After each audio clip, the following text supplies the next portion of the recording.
Hello and welcome to this episode of Expert Talk that comes to you through the courtesy of Thinksoft Global as part of a series of experience sharing sessions by testing experts in the field of banking and financial services.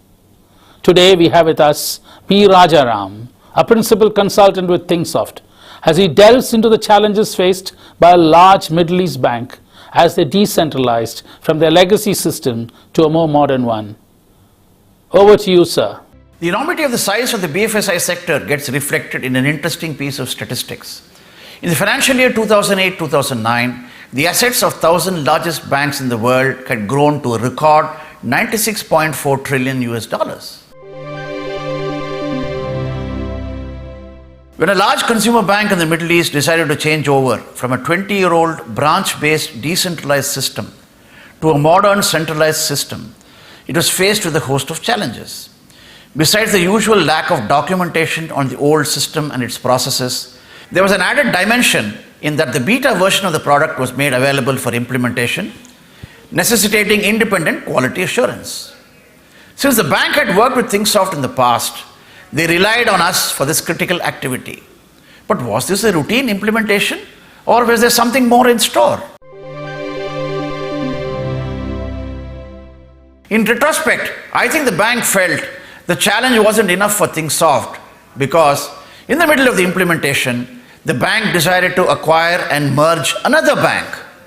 All this while Thinksoft was engaged in resolving the earlier implementation related issues. In the first week of the engagement itself, Thinksoft was able to identify the potential delays and additional issues that the client would face during the whole process and advise them accordingly. This insight was well received and appreciated. In the first version, 7% of defects were identified during the UAT, almost the same percentage of defects as in the subsequent version.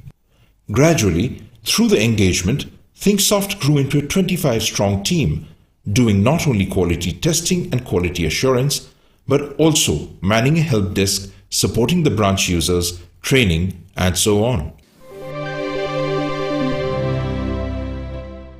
When the other bank with multiple branches was merged, the combined functional requirements of the two banks were very complex at the products, services, and accounting levels. A huge quantum of data was to be migrated from both banks and merged, which posed an even greater challenge. In addition to testing for interfaces and new code drops, we did a complete data migration and general ledger test. In fact, a senior person at the bank told one of the branch tellers who wanted help in navigating through a function, "Please ask Thinksoft and not the product vendor." That was complex and yet so simple, wasn't it? Hope you enjoyed the session. Thanks for watching.